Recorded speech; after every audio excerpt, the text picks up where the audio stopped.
Welcome to the Tackling College Sports Podcast, the definitive resource to help you navigate your way to play college-level sports. Here are your hosts, Chris Legates and Mark Franco, where they want you, the TCS Nation, to be your best.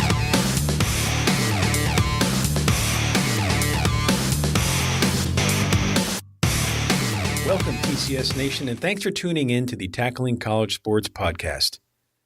Let me just stop there. This is a first in Tackling College Sports Podcast history. Today, we go outside the U.S. That's right. A little hop, skip, and a jump across the pond to the U.K. Enough of that. I'm your host, Mark Franco, and alongside me is my co-host. Yeah, he gets it every day. He's looking like Jason Statham, Chris Legates. Today, Chris and I interviewed Jenny Truman. Now, Jenny was a commercial solicitor, think lawyer/attorney, before she became a performance coach. And also, before we dive in with the interview, we'd like to give special thanks to the BBC, as the BBC interviewed Jenny just about a week prior to our interview, and we appreciate them warming her up for the hard-hitting, tough, no-nonsense questions that she's about to endure on the Tackling College Sports Podcast. Without further ado, let's have at it. Okay. Jenny, thanks for joining us on the Tackling College Sports Podcast. I know you're overseas and it's quite a bit later. It's early morning time here, but thanks for joining us. It's not too late. It's only 4 o'clock. Exactly. Jenny, let's dive right into the questions, if you don't mind. Okay. So how did you get into the position you are currently? And please feel free to start early on because I know you had a much different career back then.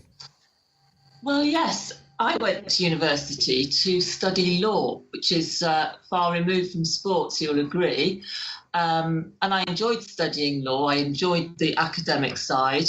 Then I qualified as a commercial solicitor. I think you call it an attorney, right, in the States. So I qualified as a commercial attorney. It was okay.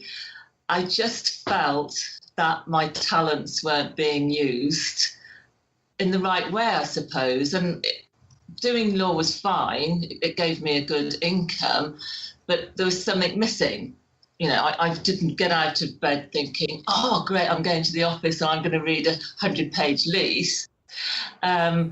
So I started thinking, well, what else can I do? But actually, I think it was more a case of I trundled along doing my law and, you know, it was okay. I was in the comfort zone. I was in the grey zone, I suppose. And for some reason, I don't know how it happened, a friend of mine said, I've just done an NLP course, which is neuro-linguistic programming, which is all about how the brain works, how we think, and really how to get the best out of ourselves and what stops us from being our best. So I did this course and that was all very well. And I thought it was great. It was interesting. And that sort of moved me on to psychology because I found that this was what interested me now, not doing law, but learning more about ourselves and other people. So I moved into the psychology side. And I think the light bulb moment came for me was when I was watching my favourite football team walk onto the pitch, and my favourite football team, or soccer as you say in the States, were going through a bad time. They weren't consistent.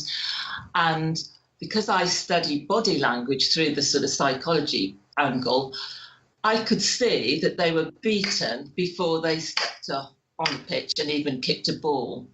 And I just thought, oh my God, these players, they need to sort their heads out. You know, it was so obvious, and the way they moved on the pitch. I mean, being sportsmen, you know how nerves affect you, how you mentally, physically, and how they affect you perform. And that's what made me have that urge to go into sports psychology and be a performance coach. So from being a lawyer, I mean, it's very far removed.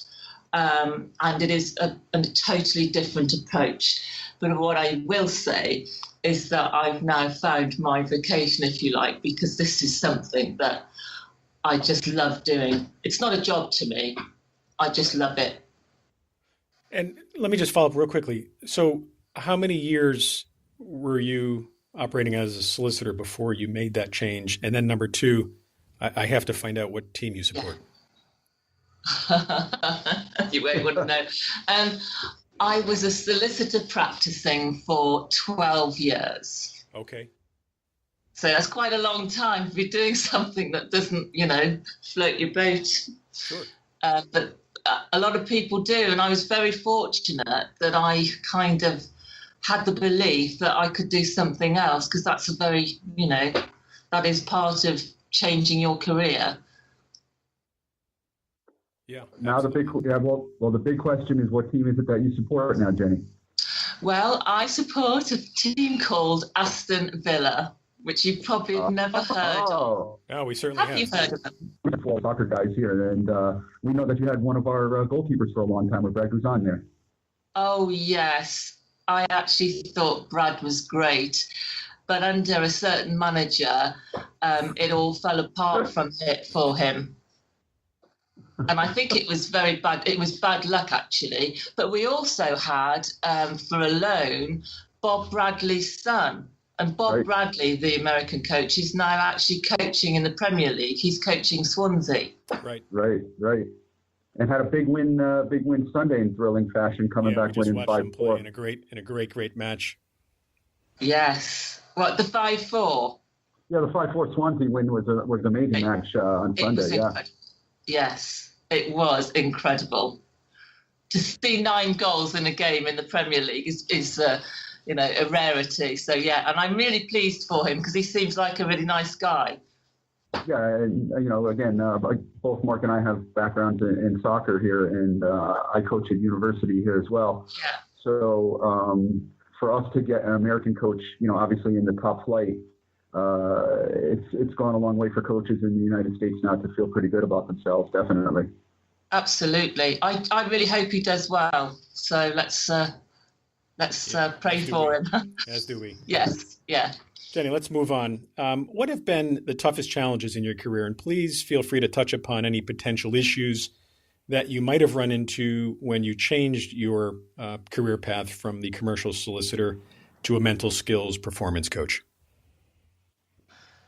I think the toughest challenge was actually having the belief that I could do something different. So it was changing my career in the first place. That was the toughest challenge. Because you think, oh, God, you've trained to be a lawyer, you're a lawyer, you can't do anything else, you're boring, and how are you going to inspire anybody? But I did have the belief that I could maybe do something. And I just thought, well, life's too short to be doing something that you don't enjoy. You've got to find, A, what really excites you, and B, something that you've got a passion for, and play to your strengths. And I didn't feel that my strengths were necessarily reading leases and negotiating contracts. When I trained, because I used to do a bit of training for the other lawyers, people used to say to me, oh God, you're a really good teacher, we really understood it and we feel much better about it. So I just thought, well, maybe I can do this, maybe I can do something completely different and inspire other people. Yeah, and have that good energy. Your personality, your personality was such that would fit into what you're currently doing. Makes sense. Yes, yeah, I hope so. And next, have you witnessed any changes with issues that you are helping people deal with over the years? I think the major change is the effect of the media on sports people. Right. And I'm not just talking about papers, TV, but this online persistent examination, assassination in some cases. It is cruel, and that puts a huge pressure on sports people. I personally tell all my clients to keep off it, and I cannot understand sportsmen putting themselves out there in the public on Twitter or whatever they use, Instagram these days, because every time you have something negative said against you, even though you may know it's not true, it's a little dagger going in, and you hear that in your own voice. So you read something, you were crap today, you're hopeless. That internalizes. And although we could say, oh, yes, they're just trolls, they're this and that, it does have an effect. And I think there's so many blogs now, and they're all football managers. I mean, I contribute to one, so I'm part of the problem, I suppose. But I always try and say positive things. I will never, ever criticize. I will always say something constructive. How we can do this better or that better, and isn't it interesting? But over here, I don't know whether it's the same in the States. There's blogs on every aspect of sport and every player, and it really is. It can, if they start reading this stuff, it can put a lot more pressure on them.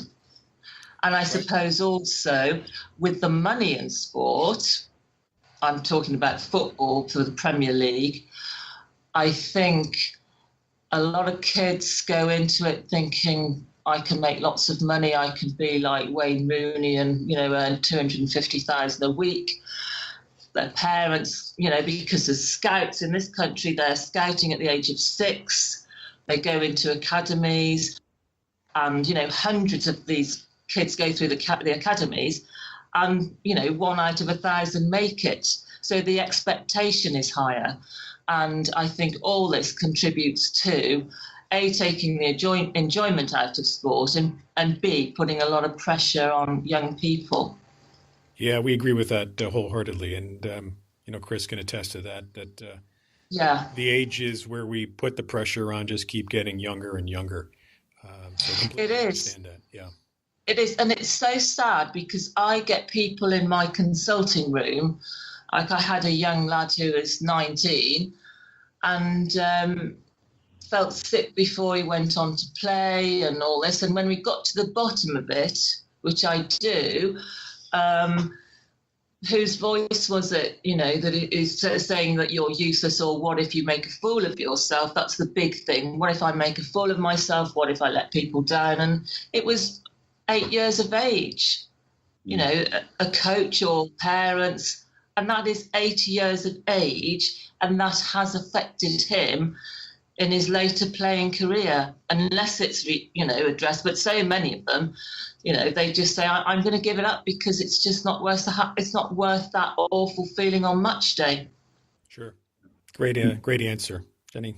Chris, go ahead. Thank you. Jenny, our podcast is geared towards that student athlete that's looking to make that next step and continue their athletic career in college. In the States here, as you mentioned with the academy programs for football there, the scholarship is big here in the United States to play sports at the collegiate level. So we deal with athletes that, regardless of the sport, have the opportunity to get their education paid for in college here in the United States. Now, you've worked with some of the top athletes in the UK. Mm-hmm. What would be some tips that you would give student athletes about dealing with pressure? Now, that could be like you just mentioned, and this is a great segue, the pressure in competing. Maybe it's parental pressure, coach pressure, in a lot of cases, self-induced pressure.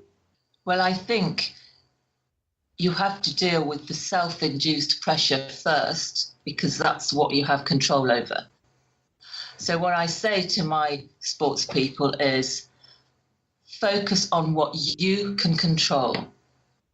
So let's think about, what can I control? I can control how often I practice.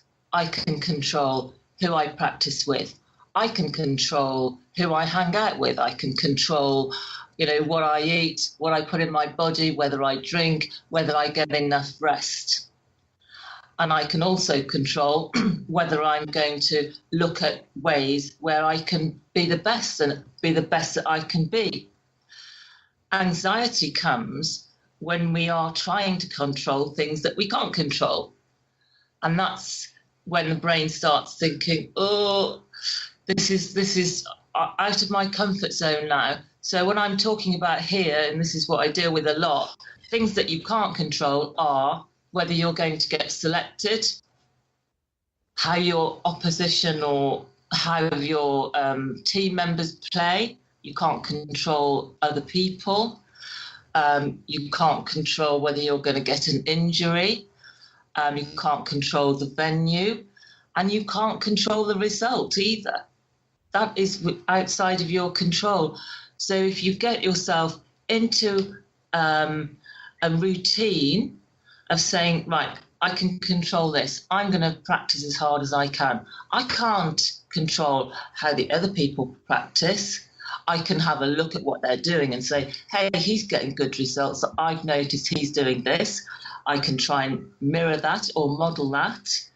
But that is and this works, is we make a list of what we can control, and then the things that we can't control, like I've coached a lady who was having problems with her team members.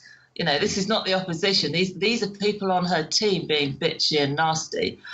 And we made some kind of images for them, and we'd say, right, they're a distraction.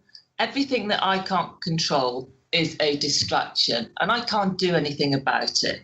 So we did a bit of imagery on, you know, these bitchy girls, for want of a better word.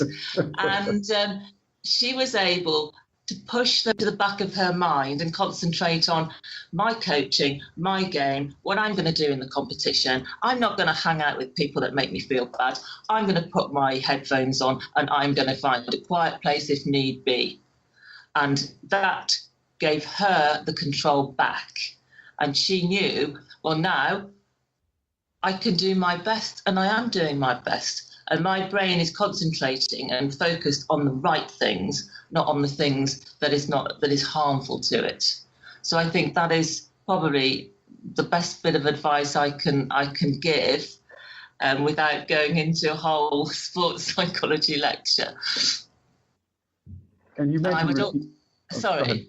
Go ahead. I would also say that please do this for yourself. You're doing it for yourself because you're the one that is going to get out there. Don't do it for other people. Don't do it for your parents. You might want to please your coach. Yes, we all do. But ultimately, you're doing this for you. Excellent advice. You mentioned routines, Jenny.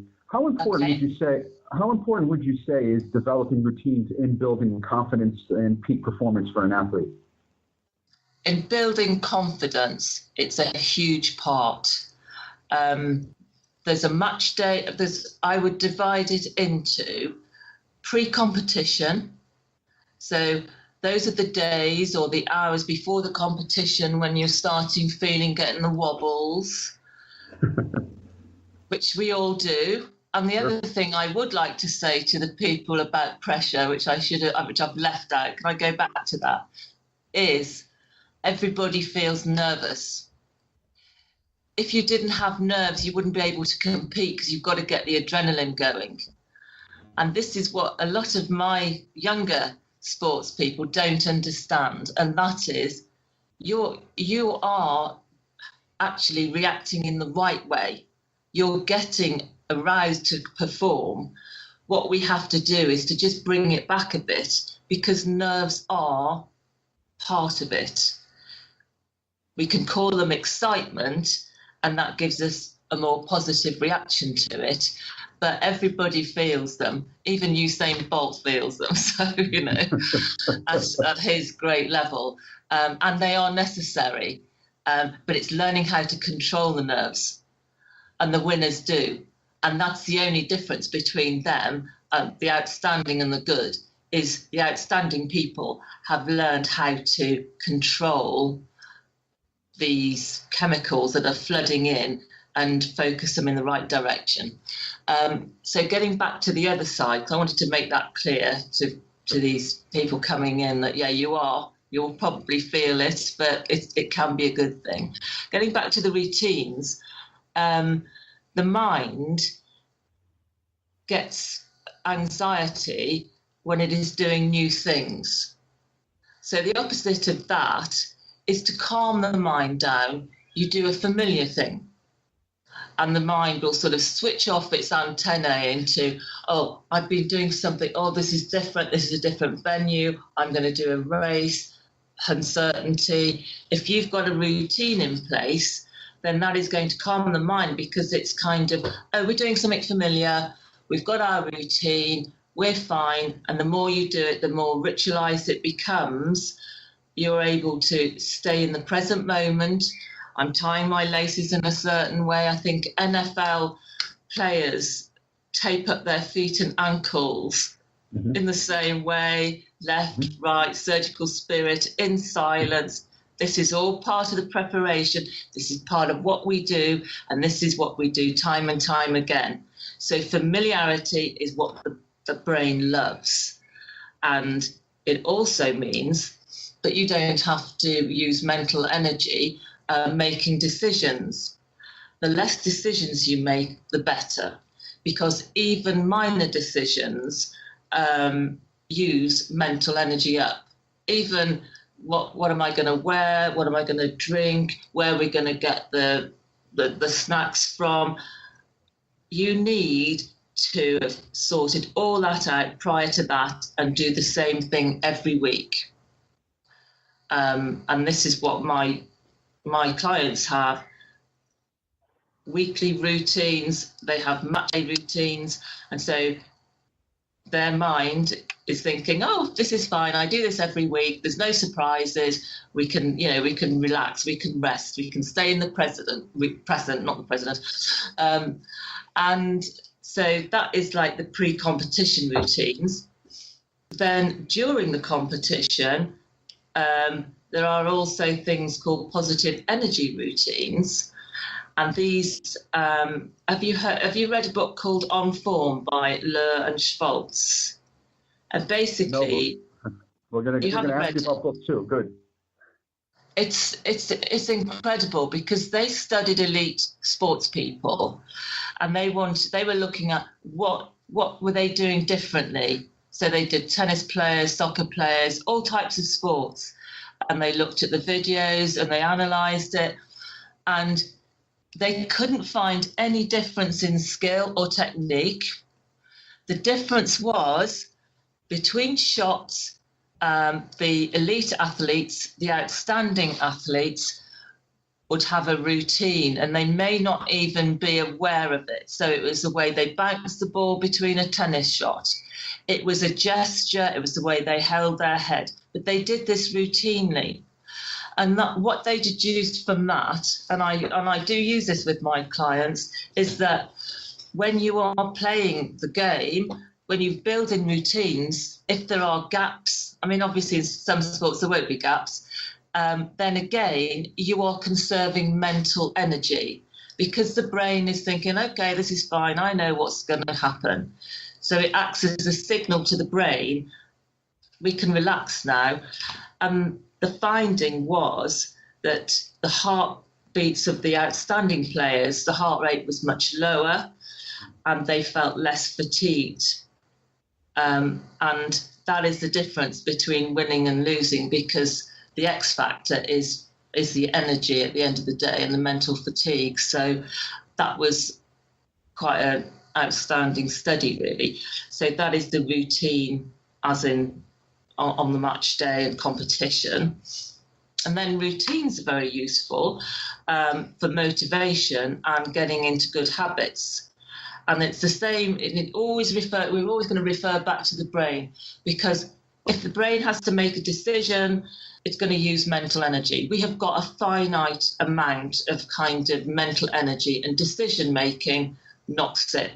And that's why at the end of the day, come 6 o'clock, is going to be the time when you're going to go to the fridge and get the thing that you shouldn't have, because willpower is actually on the wane.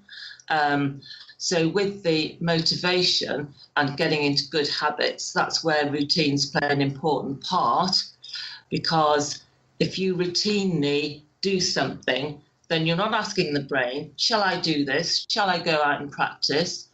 It's a routine. It's built in that good habit. So if you want to get fit, if you want to start a running habit, put your kit out the night before, everything, every little detail. So when you get up, you haven't got to think, am I going to go for a run today? What shall I wear? Because you're letting the brain actually say, well, no, I want to stay in bed because it's cold.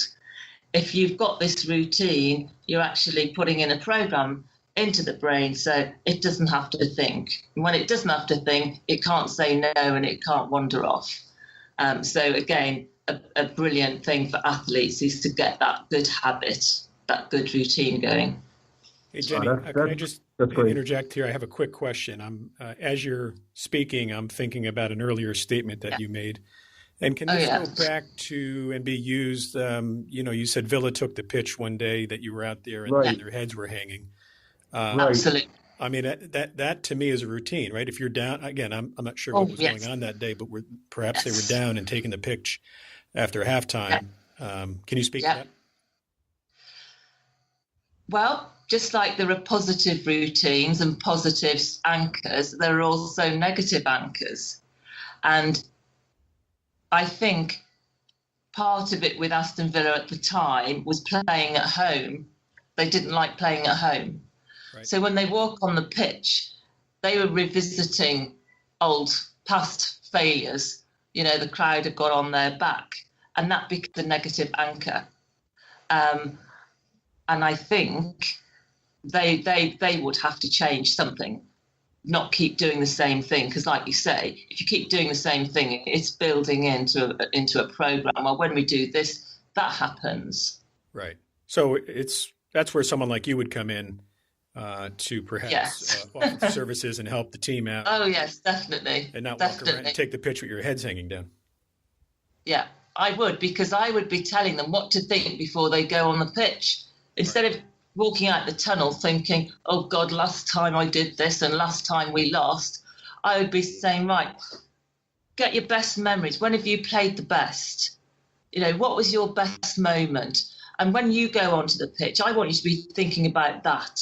And you practice this and you get this into your mind and you walk out differently and you're thinking the right thoughts and you actually have got the belief, let's go out and do this. Because if you compare the way, say, Ronaldo walks out onto the pitch, he's thinking, aren't I brilliant, isn't he? Absolutely. He might be brilliant, but he's certainly not thinking, oh, my God, last time I played here, I failed. And the other thing that this does is that subconsciously, the other team are taking in the information, oh, God, they look beaten before they started, and all of a sudden they're kind of, they've got a spring in their step. Right. And so it's very important not only to walk tall and get those positive thoughts going in your head for yourself, it's also important to, unsettle the other team as well. And I've seen teams do this, and you can almost tell the ones who are going to win the game before they even start. And I can see players being intimidated by other players the way they walk out like peacocks. Right. That's what I want my kids to do. Yeah, it's only natural. It's just amazing that athletes at that level, still have to deal with that. They're human, basically. They are. They're still walking out as if they're going to lose. Yeah, but I just think they haven't been taught a different way. Yeah. They haven't been taught that because they wouldn't be walking out like that. And you see, some parents say to me, because I do a session on this, how to walk to wherever you're going to. And, we do a kind of, how would you normally walk? And they sort of slouch in and because they're feeling nervous. And then I say, okay, I want you to, when did you play your best? What was your best moment? And the way they walk changes, instantly. The shoulders go back, they're smiling. And so we practice that walk. And so they can use that, A, to feel better and B, to kind of unsettle their opponents. But you see, the parents think it's, oh, you've just got to learn how to walk properly. But no, that's only half of it. You've got to think the thoughts to get you to walk properly, because you can't fake it. you can, you can copy or pretend, but until you're thinking those positive thoughts, you're not going to do that proper champion's walk, as I call it. And that's where the psychology comes in. And even in those cases, yeah, no doubt, and 100%. And building on that, Jenny, in a situation where we're talking about where players are evaluated, let's say in an academy setting. In our setting here, we call it recruiting. When you're looking at a college athlete potential that maybe wants to come to your school. Yes. Body language as a coach, yep. And I know this, and I have 25 years now coaching at the university level here. Body language is so important, and absolutely. When you see a player take the field, how they handle criticism, a poor call from the referee, a bad ball from a teammate, all of those things are very important when you're critiquing and evaluating an athlete, because that will tell you about the bigger picture, I think, a lot of times as well. Well, this is absolutely right.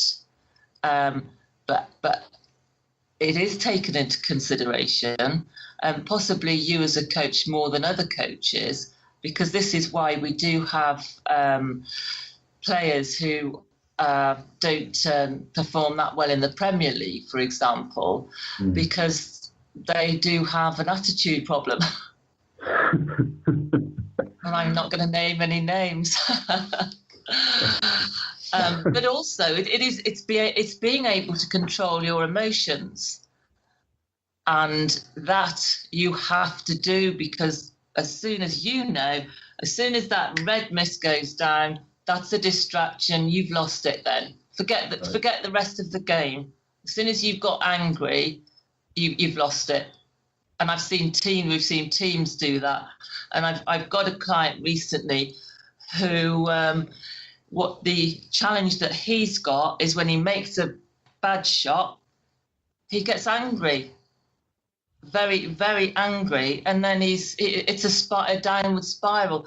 So I'm now teaching him how to cope with getting the shot that he doesn't like and moving on from it, because it's like you're reacting to your last bad shot. You're not staying in the present.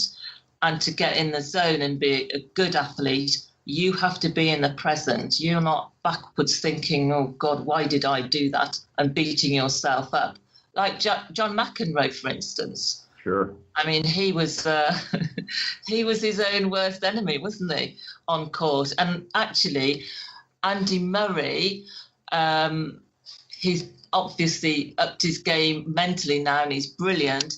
But I think 7 years ago, he was going through a similar beating himself up. And he did get coaching on how to move on from that bad shot and not to, change that internal dialogue. What are you saying to yourself when you've made that bad shot? Are you saying, you stupid, what's it? Why did you do that? And normally it is yes, because that's where the anger's coming from. It's that, voice on your shoulder saying, you're useless. Why did you do that? Catastrophizing. And you ask the athlete who's got this voice and you say, well, how would you coach someone who just made a bad shot? And they would say, oh, I'd tell them, forget it, move on. Okay, so why aren't you doing that to yourself? Or why are you any different? Why aren't you being a good coach to yourself? And then something clicks and the voice has to change. The voice has to change. That seems like something, and you bring up a great point. Mark and I are great, big John McEnroe fans and tennis fans for that matter. You know more about it than me then. No. But you make a great point about Andy Murray. His ascension to being number one or number two in the world, has a lot to do with how he's changed his mental approach to the game, because he was one who used to kind of throw a fit after points, and he does seem to be much more in control of his emotions now. Absolutely. And he did actually use a lady from America who did neuro-linguistic programming. And that's all, then that kind of contains some self-talk business. And I think also Andrew Murray I think someone got hold of his cue statements, and he writes before every match, a few phrases, and these are statements, I presume, that he can go to when he's had a bad shot. Well, you can't stop thoughts coming into your head, but you can replace them with something else. You can't stop thinking. There's a lot of my clients say to me, can you teach me how to stop thinking? And I'm saying, no, you've got to replace it with something, and you need to think anyway. So what Andrew Murray might be going to is the cue statement. So when he fluffs the shot, he's got a statement that he's programmed into his mind, which may be something like, next shot, moving forward, next time. And it's a replacement to the, what the hell did you do that for? Right. You're hopeless. You see what I mean? Yeah, so absolutely. It is kind of a, you know, an appreciation that you can think differently.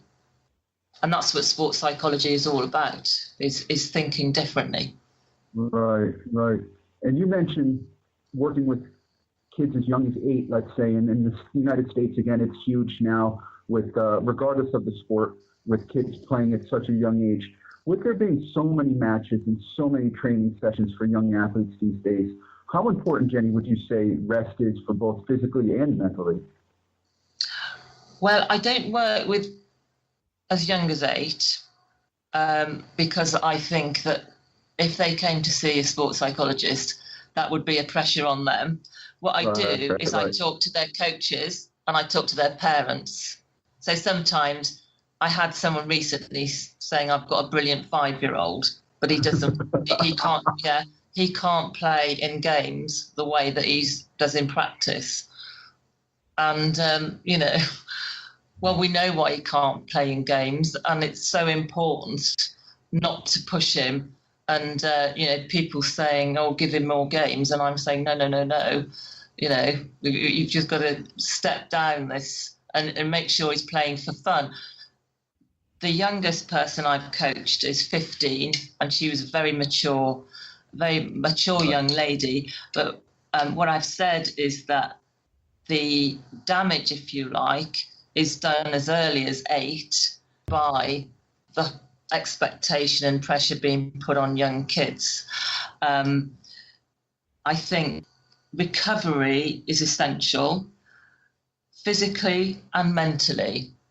You know, your body needs to, obviously, physically, your body needs, your muscles need to rest and all the rest of it. But it's also important mentally that you have a complete change. So your life doesn't evolve round practicing sport all the time. You've got to do something different, because you're either going to get sick and tired of it, or you are going to get completely burnt out at a very young age. So I would say that recovery is as important as the practice, because they both go together. You can't have one without the other. Good practice without a decent recovery. Right.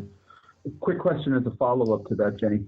Yeah. What would then be the age you would say that would be a good time for a student athlete to see a sports psychologist? I think the problem is at the moment that in this country, sports psychologists are used when there's a problem. And that is why a lot of my clients don't want me to divulge who they are, who I coach, even to the extent that, oh, please don't tell the manager. Right. And I'm saying, well, for a start, get out of your head that you've got a problem. I'm not seeing you because you've got a problem. I'm seeing you so that you can further your sports performance. And I want it to be a move in the direction that this is a tool. It's a mental tool. Just like you go coaching, you know, you're training them in certain techniques. I think the brain can be trained as well. And I think that is the problem that we have at the moment, because sports psychologists are seen as, it's almost seen as a weakness. I've got to see a sports psychologist. And there's a resistance. I don't know whether it's like that in the States, because it is, I think your attitude towards psychology may be more accepting and different. But I think what would be important is I think the coaches need to just know the basics of how you get the best out of your team, and how you get the best out of your team is not just teaching them how to kick a ball or whatever. It's teaching them how to think correctly. And unfortunately, a lot of coaches actually pile the pressure on. And, I hear in this country, a manager will say, oh, this is a make or break game.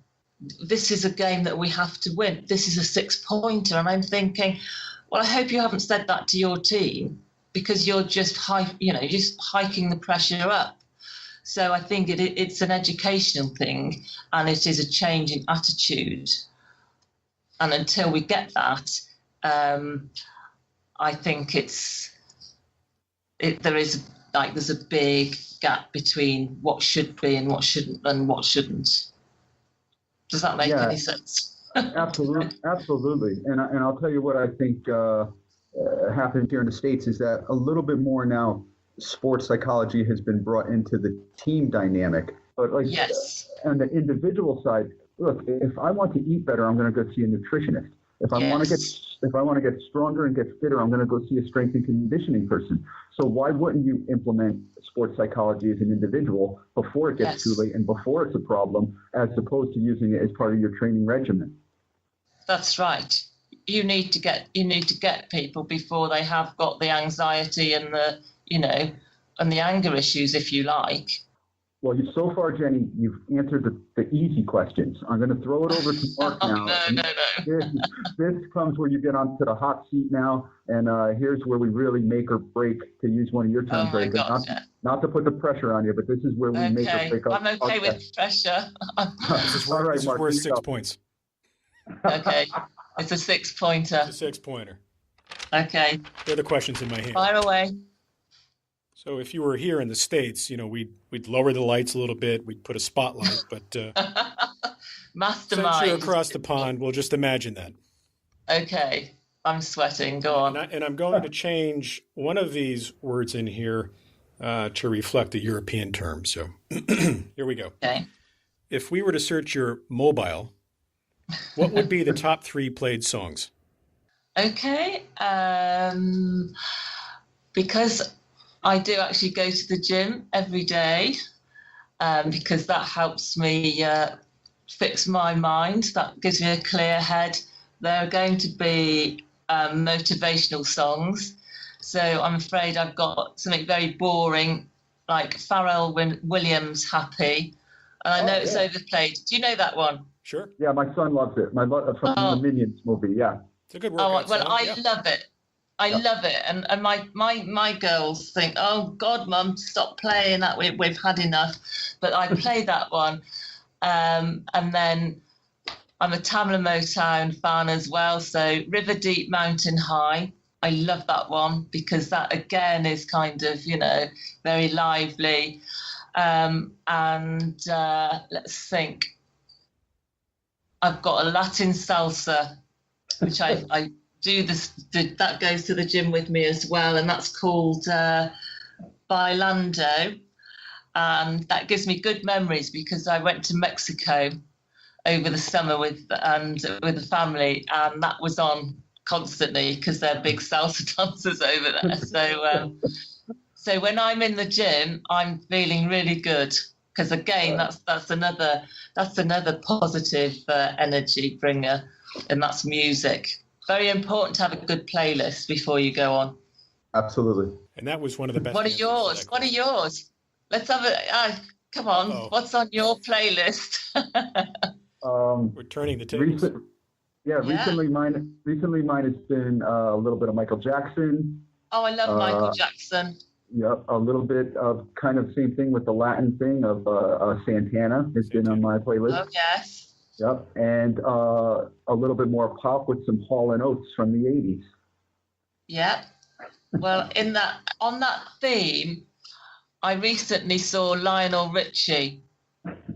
And you probably don't like him, but I love him. Yeah. And he's on my iPod as well. Cool in the all Gang night long. Yeah, Cool in the Gang is definitely on ours. Yep, Yes. yep. Oh, and of course, Exactly. we don't want to slight the greatest export from Britain, the Oh, Rolling right. Stones. Absolutely. No. Well, I've seen them as well. Okay. Well, you sailed through that first question.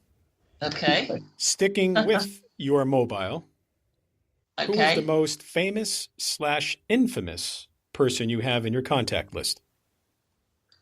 Well, the most famous person is someone called, he's very famous over here, Adrian Newey, who is the best Formula One racing driver designer in the world, and he works for Red Bull. Oh, wow. All right. Yeah, Excellent. check him out. We certainly will. He is brilliant, and yeah, he's the guy that gets the speed going. So yeah, that's my most famous. Back to the questions. Number 3, do you have a favorite quote or quotes? I'm trying to think now. It's Vince Lombardi. Mm-hmm. It's not whether you get knocked down, it's whether you get back up again. Okay. That's one of his. And I think Muhammad Ali said something similar, so I can't remember. But I just like that idea of it. It doesn't matter if you fail, it's whether you try and get back up again. And I think that's very motivational for people that are going to have setbacks. It's not going to be plain sailing, but, just get back up and try again. Yeah, we love those kind of. We post them quite often on Yes. on social media, and people like them. Yeah. Okay, number 4. Can you give the listeners a little known fact about yourself? Well, a little known fact to people on the media is that I've got the most adorable dog, which is a cockapoo. Do you have those over in the States? Sure. It's a cross between a cocker spaniel and a poodle. And his name is Ted because he looks like a teddy bear. And he's brown in color? He's a golden. A golden, okay. He's an emperor in our house. we I've worship got one of those him. too. Have you? Yep. And okay, lastly, what web-based sites or tools do you rely on or enjoy using, whether it be for work or personal use? Well, for work, I'm obviously on the web looking at articles and research. I keep up to date. I use Twitter now. I'm quite new on Twitter. I didn't used to use it properly, but I've found it's been fantastic, actually. And what is amazing is like I'm talking to you now that our paths would never have crossed in a million years. And, just one message that you can contact anybody. You can have talks with the authors. It's amazing. And from that, I have got a few clients, so it's been really good for my business. I do enjoy contributing to like this chat room blog on Aston Villa. And so we all have our usernames and there'll be an article written and then everyone will just, contribute what they think. And, that's that's the way I relax, believe it or not. How sad is that? And that's, I'm not a very technical person on this. I suppose I should be using Instagram. That's what my kids use. I don't know what it's for, but there are all these different things. But at the moment, it's definitely Twitter and obviously the web for research. Right. Excellent. Well, I would say you sailed through the getting to know you portion. Oh, God, thank you. Back to us. I was a little concerned. I didn't know if you would fold under questioning today, Jenny, but you did a great job. So good stuff God, with that. you little faith. What I did wonder was, were you the one that was posting in the Villa site saying that they were absolute crap, but they did beat Cardiff City the other day? So were you posting good stuff? Well, actually, to be honest, I haven't posted for about 3 weeks because I've been inundated with work. But we've got a new manager called Steve Bruce, and everything's very positive. So it wouldn't have been me, and I doubt whether there's much negativity around. He's unbeaten in his last 8 games, and I think he's won about 4 of them. So we're on a roll. So let me ask you this question from a psychological standpoint. How does it feel as a supporter, and maybe even how the town feels when your team gets relegated like that? Well, as a supporter, it's not what you want, but because I'm kind of taught to reframe everything, I think it will, look at the positive. I think it's what we needed, because we were rumbling round on the bottom for 5 years, and it's given us the shake-up, and I think we can actually now regroup, and we've got a new owner, so we can go on to better things. I mean, from a sports psychology point of view, I write in the Birmingham Mail articles about Aston Villa and from the sports psychology. So I've always put my 10 pennyworth in, but they don't listen, so that's just such a shame. One day. Well, Mark and I follow, again, soccer. We've been part of my life since I was 4. I played it collegiately. I coach it collegiately now. So we follow and we know all about it here. And I'm not sure if you know how big of a story Leicester City was here, not just for soccer people, but for the American public, because of the Cinderella story that they were. Oh, it was great. It was a fairy tale. Oh, my God, it was amazing.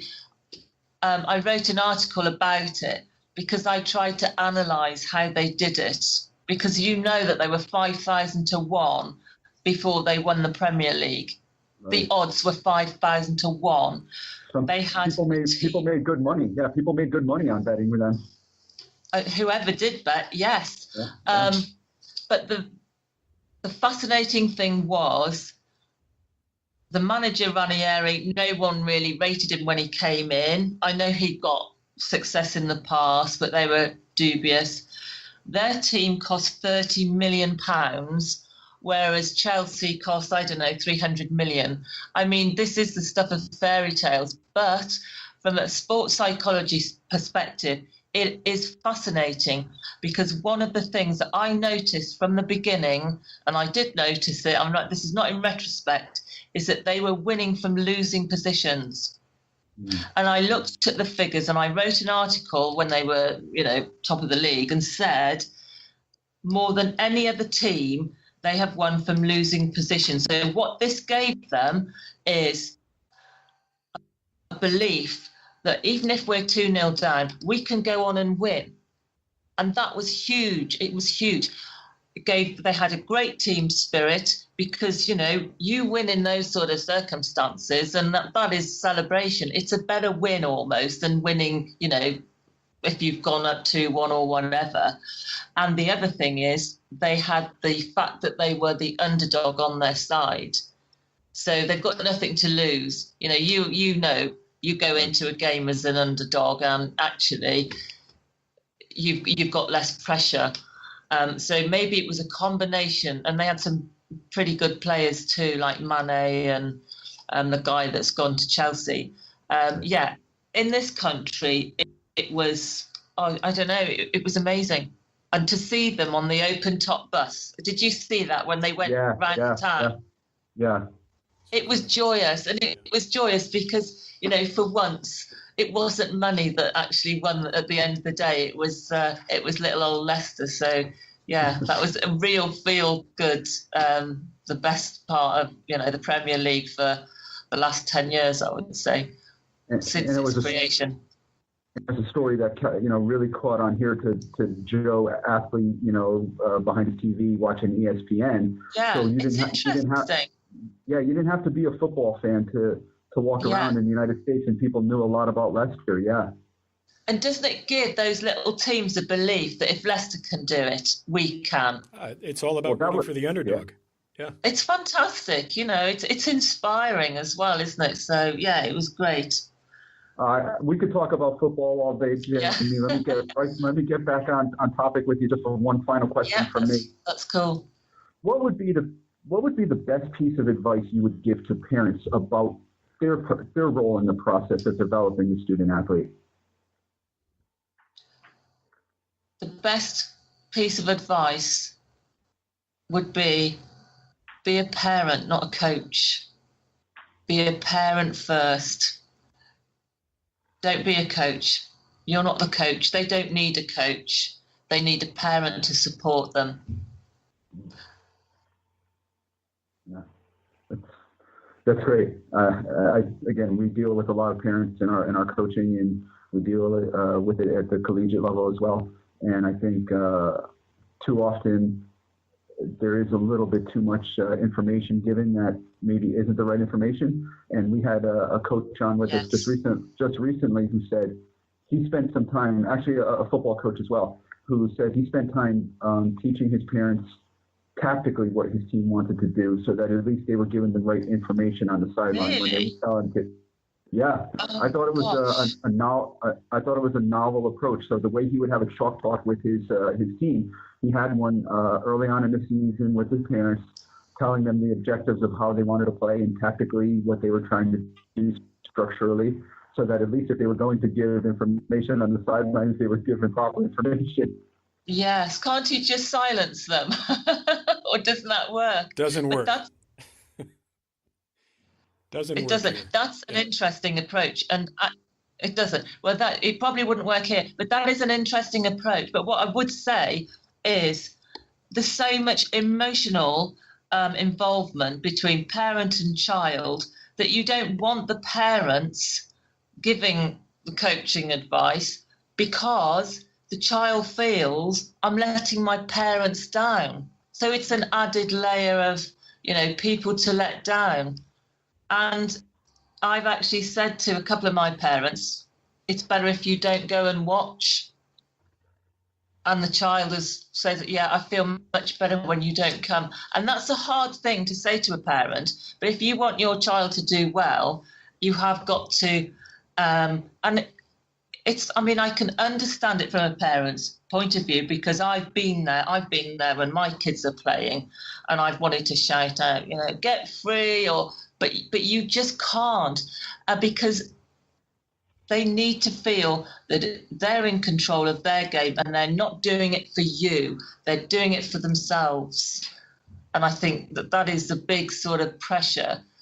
Kids don't want to let their parents down, so then that's another pressure that they have to deal with. Well, yes, the best thing they can do is to just don't say anything.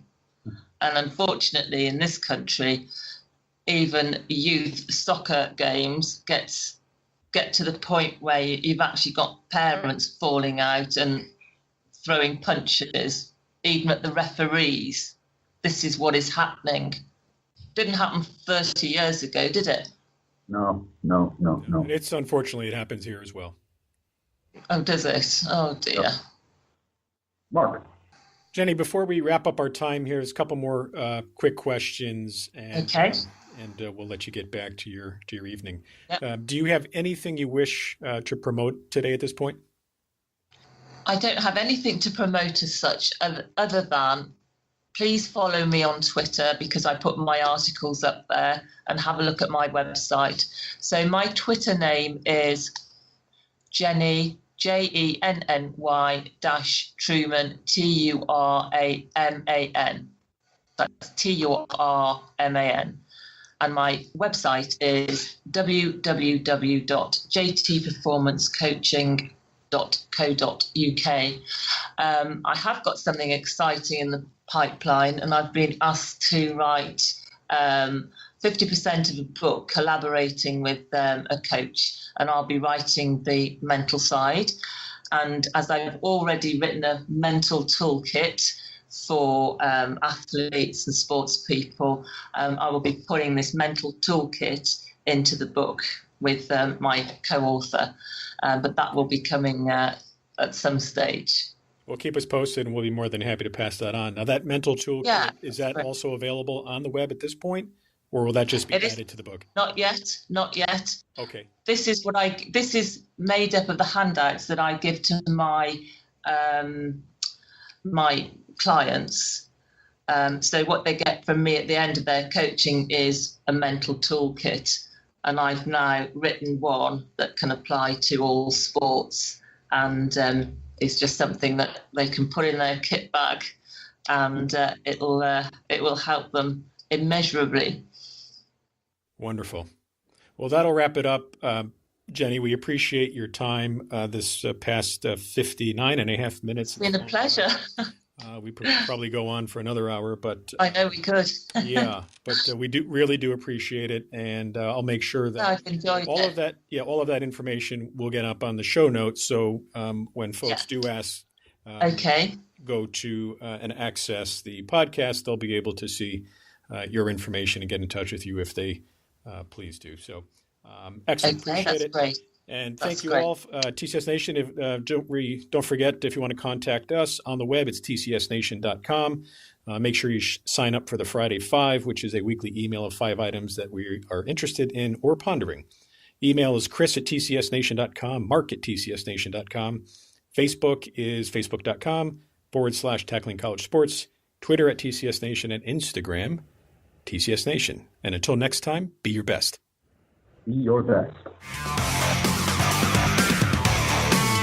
Your college sports future awaits. So join the TCS Nation and be your best.